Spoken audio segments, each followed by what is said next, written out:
YouTube channel सत्य all in one में दोस्तों आप सभी लोगों का स्वागत है। तो देखते हैं दोस्तों आज का पहला प्रश्न क्या है। Table Tennis Federation of India TTFI की पहली महिला अध्यक्ष कौन बनी है?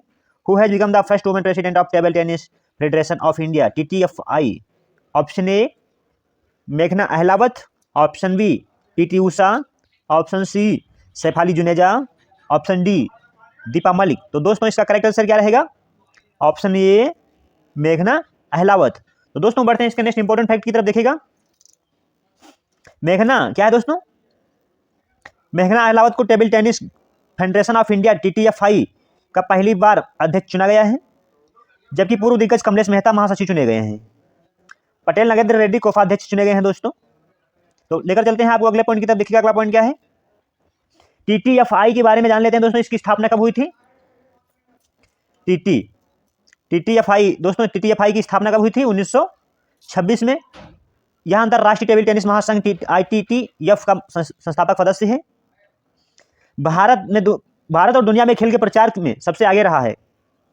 ओलंपिक, विश्व राष्ट्रमंडल, एशियाई और सभी को प्रो टूर जैसे सभी प्रमुख अंतरराष्ट्रीय चैंपियनशिप में TTFI के माध्यम से भारत का प्रतिनिधित्व किया जाता है। तो लेकर चलते हैं आपको दोस्तों अगले पॉइंट की तरफ। देखिएगा अगला पॉइंट इसी का क्या है। राष्ट्रीय महिला आयोग की पहली अध्यक्ष कौन थी दोस्तों? जयंती पटनायक। सेबी की पहला प्रमुख कौन थी दोस्तों? माधवीपुरी बुच। JNU की पहली महिला कुलपति कौन थी दोस्तों? शांतिश्री धूलपुरी पंडित। होंडुरास की पहली महिला राष्ट्रपति कौन रही दोस्तों? सियोमारा कास्त्रो। तो दोस्तों बढ़ते हैं अगले प्रश्न नंबर 2 की तरफ। देखिएगा अगला प्रश्न नंबर 2 क्या है। अगला पॉइंट क्या है दोस्तों? इटली की पहली महिला प्रधानमंत्री के रूप में किसने शपथ ली? किसने शपथ ली दोस्तों? Giorgia Meloni. FICA की पहली महिला अध्यक्ष बनी है दोस्तों किसने? लिसा स्टाल्कर। संयुक्त राष्ट्र की वायु परिवहन समिति के अध्यक्ष के रूप में किसे चुना गया, नामित किया गया दोस्तों? शेफाली जुनेजा का। तो अगला प्रश्न नंबर 2 क्या देख लीजिएगा दोस्तों। भारतीय नौसेना किस देश की नौसेना के पहले अंतरराष्ट्रीय फ्लीट रिव्यू में भाग लेगी? क्या दोस्तों? Indian Navy will participate in the first international fleet review of which countries navy? Option A Bangladesh, option B America, option C Pakistan, option D Mongolia. तो दोस्तों इसका करेक्ट आंसर क्या रहेगा? Option A Bangladesh. क्या है दोस्तों? Option A Bangladesh. तो दोस्तों इसका देखते हैं इंपॉर्टेंट फैक्ट क्या है। अंतरराष्ट्रीय क्या है दोस्तों? देखिएगा क्या है। अंतरराष्ट्रीय फ्लीट रिव्यू एक ऐसा इवेंट है जिसमें कई देशों के नौसेना के जहाजों को एक फॉर्मेशन में इकट्ठा किया जाता है और परेड की जाती है। राष्ट्रपिता क्या है दोस्तों? बंगबंधु शेख मुजीबुर रहमान की जन्म शताब्दी मनाने और बांग्लादेश की स्वतंत्रता की स्वर्ण जयंती मनाने के लिए इस वर्ष BN द्वारा अंतरराष्ट्रीय फ्लीट रिव्यू 2022 का आयोजन किया जा रहा है। तो दोस्तों बढ़ते हैं इसके अगले पॉइंट की तरफ। देखिएगा अगला पॉइंट क्या है इसी का। भारतीय नौसेना के जहाज कोचिक कवारवती और सुमेधा बांग्लादेश नौसेना BN और आयोजित किए जा रहे हैं। पहले अंतरराष्ट्रीय फ्लीट रिव्यू IAR में भाग लेने के लिए कॉक्स बाजार बांग्लादेश पहुंचे। कहां पे दोस्तों? कॉक्स बाजार। कहां? कॉक्स बाजार बांग्लादेश में पहुंचे। तो दोस्तों बढ़ते हैं प्रश्न नंबर 3 की तरफ। देखिएगा प्रश्न नंबर 3 क्या है। जनजाति क्या है दोस्तों? जनजाति मंत्रालय द्वारा किस राज्य में एक दिवसीय अबुआ बुगीन होदमो हमारा बेहतर स्वास्थ्य शिविर का आयोजन किया गया है? In which states a one day Abu Bugin Hodo और better health camp was organised by the Ministry of Tribal Affairs? Option A Orissa, option B Uttar Pradesh, option C Tamil Nadu, option D Jharkhand. तो दोस्तों इसका करेक्ट आंसर क्या रहेगा? Option D Jharkhand. तो दोस्तों बढ़ते हैं इसके इंपॉर्टेंट फैक्ट की तरफ। देखिएगा क्या है। जनजाति कार्य मंत्रालय ने झारखंड में एक दिवसीय मेगा स्वास्थ्य शिविर अबुआ बुगिन होदमो हमारा बेहतर स्वास्थ्य का सफलतापूर्वक आयोजन किया। इस स्वास्थ्य शिविर का प्राथमिक उद्देश्य आदिवासी समूह के सदस्यों के स्वास्थ्य को गंभीर रूप से प्रभावित करने वाली बीमारियों से बचाना है। तो दोस्तों बढ़ते हैं अगले प्रश्न की तरफ। देखिएगा अगला प्रश्न क्या है। यूनिवर्सल हेल्थ कवरेज डे 2022 का आयोजन किस शहर में किया जाएगा? In which city will the universal health coverage day 2022 celebration be organised? Option A Mumbai, option B Varanasi, option C Chennai, option D Gandhinagar. तो दोस्तों इसका करेक्ट आंसर क्या रहेगा? Option B Varanasi. तो दोस्तों बढ़ते हैं इसके इंपॉर्टेंट फैक्ट की तरफ। देखिएगा क्या है दोस्तों।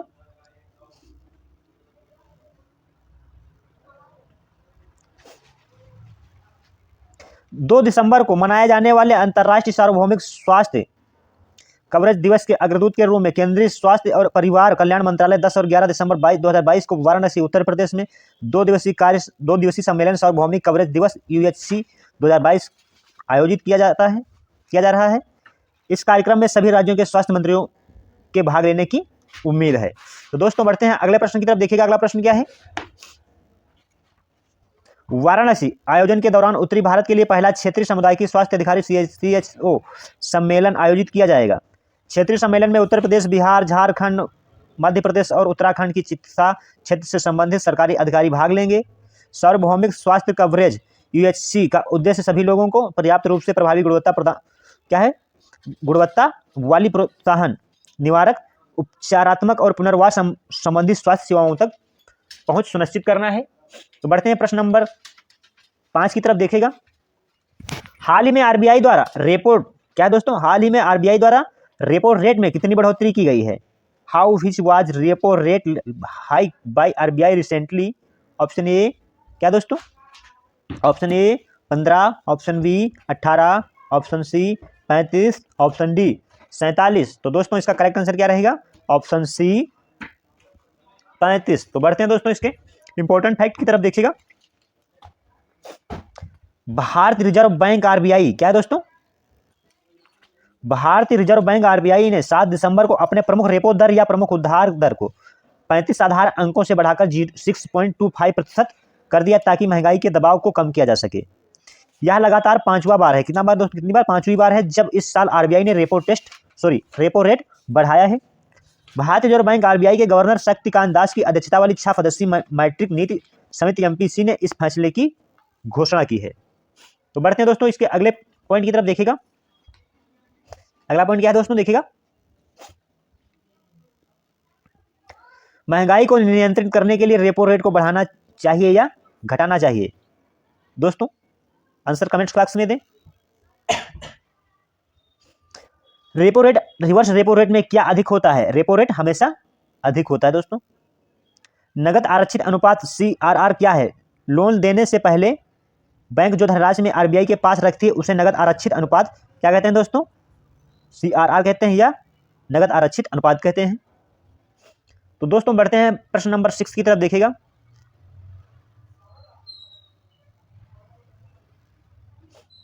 नौवीं विश्व आयुर्वेद कांग्रेस और आरोग्य एक्सपो 2022 का आयोजन कहाँ किया जा रहा है।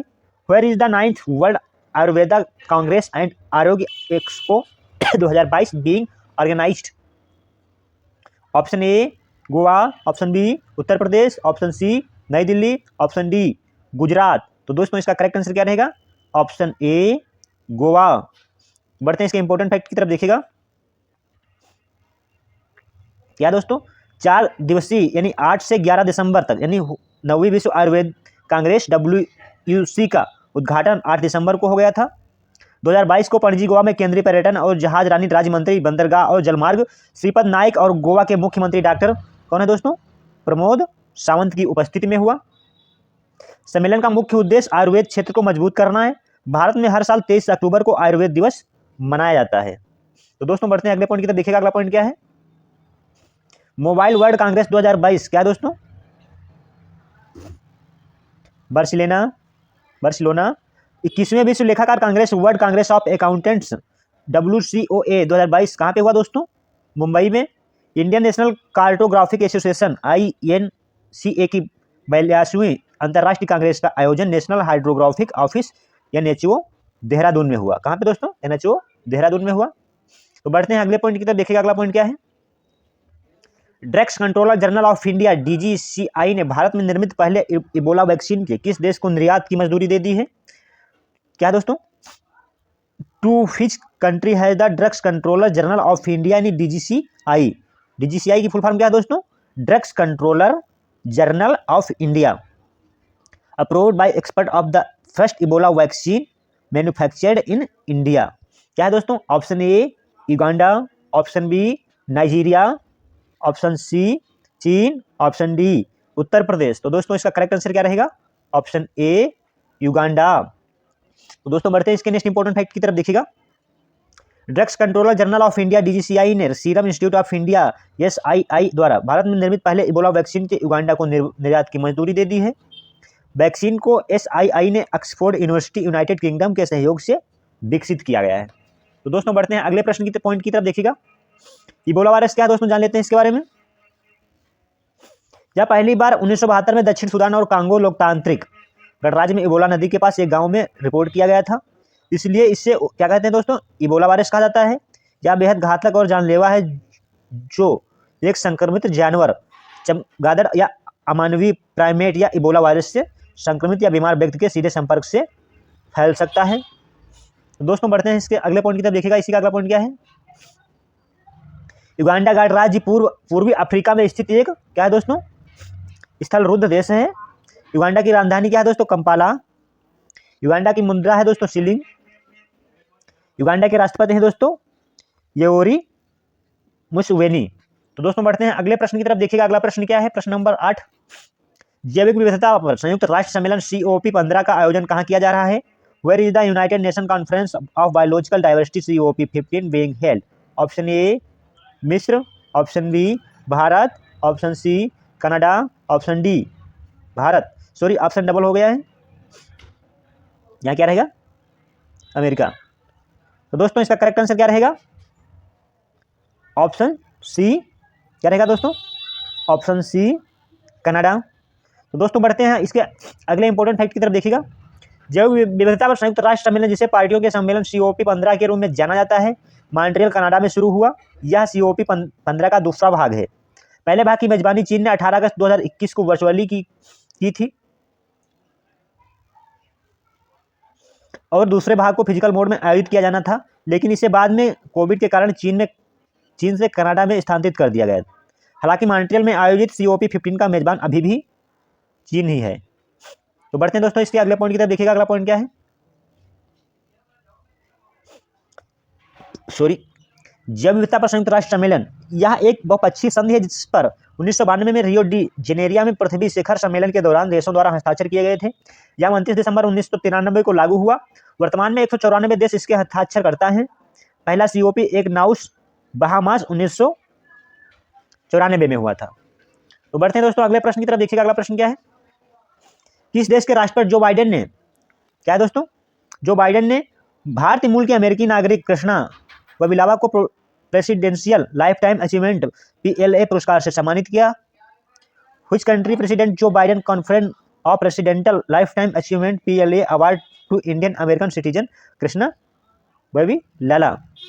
तो दोस्तों इसका करेक्ट ऑप्शन क्या रहेगा, रूस, option B Israel, option C America, option D दक्षिण कोरिया। तो दोस्तों इसका करेक्ट आंसर क्या रहेगा, ऑप्शन सी अमेरिका। तो दोस्तों बढ़ते हैं इसके इंपॉर्टेंट फैक्ट की तरफ। देखिएगा presidential life time achievement America का सर्वोच्च सम्मान है और यह उन अमेरिकी नागरिकों को दिया जाता है जो अपने समुदायों के लिए उत्कृष्ट चरित्र, नैतिकता और समर्पण का प्रदर्शन करते हैं।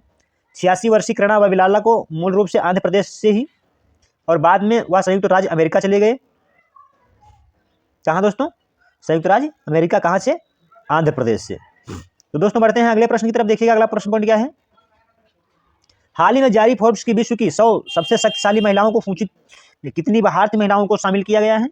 How many Indian womens are include in the recently reached Forbes list of 100 most powerful womens in the world. Option A 6, option B 5, option C 4, option D 9। तो दोस्तों इसका करेक्ट आंसर क्या रहेगा, ऑप्शन बी 5। दोस्तों बढ़ते हैं अगले इसके इंपॉर्टेंट फैक्ट की तरफ। देखिएगा विश्व की सबसे शक्तिशाली, क्या दोस्तों, विश्व की सबसे शक्तिशाली महिला उर्सुला वॉन डेर हैं जो कि यूरोपीय आयोग की अध्यक्ष हैं। इसमें वित्त मंत्री निर्मला सीतारमण सहित बायोकॉन की कार्यकारी अध्यक्ष किरण मंजूमदार शाह, HCL टेक की चेयरमैन रोशनी नादर मल्होत्रा और नायका का CEO फाल्गुनी नायर के साथ 2 और नाम शामिल हैं। भारत की वित्त मंत्री लगातार 5वीं बार इस लिस्ट में शामिल हुई हैं। दोस्तों बढ़ते हैं अगले प्रश्न की तरफ। देखिएगा अगला प्रश्न क्या है, निम्न में से कौन लद्दाख के लिए स्थानिक data infrastructure geo portal geo Ladakh विकसित करेगा। Who among the following will develop the special data infrastructure geo portal geo Ladakh for Ladakh. Option A ISRO, option B DRDO, option C SpaceX, option D BSF। तो दोस्तों इसका करेक्ट आंसर क्या रहेगा? Option A ISRO. तो दोस्तों बढ़ते हैं इसके इंपॉर्टेंट फैक्ट की तरफ। देखिएगा, केंद्र शासित प्रदेश क्या दोस्तों सॉरी, केंद्र शासित प्रदेश लद्दाख की सरकार ने यूटी लद्दाख के लिए स्थानिक data infrastructure geo portal geo Ladakh जियो विकसित करने के लिए भारतीय अंतरिक्ष अनुसंधान संगठन इसरो की एक इकाई भारत सुदूर संवेदन संस्थान IIRS से संपर्क किया है। परियोजना का उद्देश्य यूटी लद्दाख के अधिकारियों को भू-स्थानिक तकनीकी और अनुप्रयोगों का प्रशिक्षण देना है। वर्तमान में इसरो अंतरिक्ष यान और अंतरिक्ष स्टेशनों पर नजर रखने के लिए हाल में एक ऑप्टिकल टेलीस्कोप स्थापित कर रहा है। तो दोस्तों बढ़ते हैं टॉप 10 स्टैटिक जी के प्रश्न की तरफ। देखिएगा, पहला प्रश्न क्या है दोस्तों? संविधान सभा का गठन कब हुआ था? नवंबर 1946 में। राजीव गांधी की समाधि स्थल को क्या कहते हैं दोस्तों? वीर भूमि। भारत का संविधान पूर्ण रूप से तैयार हुआ दोस्तों 26 नवंबर 1949 को। काका कालेलकर आयोग का संबंध किससे है दोस्तों? पिछड़ा वर्ग आयोग से। काका कालेलकर आयोग का गठन कब हुआ था? 1953 में। तो दोस्तों बढ़ते हैं अगले पॉइंट की तरफ। देखिए अगला पॉइंट क्या है? कोशिका का ट्रैफिक पुलिस किसे कहा जाता है दोस्तों? गाल्जी बॉडी को। राइबोसोम्स का मुख्य कार्य क्या है दोस्तों? प्रोटीन संश्लेषण। भारत संविधान में आपातकाल के परिवर्तन के दौरान राष्ट्रपति की मौलिक अधिकार संबंधित शक्तियां किस देश से ली गई हैं? जर्मनी से। सर्वप्रथम कोशिका की खोज किसने की थी? रॉबर्ट हुक ने। विश्व में हरित क्रांति के जनक कौन थे? नॉर्मन बोरलांग। दोस्तों यदि हमारे द्वारा दी गई जानकारी से आप लोग संतुष्ट हैं तो चैनल को सब्सक्राइब कर लीजिए और वीडियो को लाइक कर दीजिए और ज्यादा से ज्यादा दोस्तों को शेयर करें। दोस्तों आपका कमेंट हमारे लिए बेहतर है, इसलिए दोस्तों आप लोग कमेंट अवश्य करें जिससे हमको पता चले कि आप लोग रुचिपूर्वक हमारे वीडियो को ध्यान से देखते हैं। दोस्तों यदि वीडियो में कोई गलती से भी कोई गलती रह जाती है तो दोस्तों कमेंट बॉक्स अवश्य करें, हम उसे सुधारने का प्रयास करेंगे। जय हिंद दोस्तों।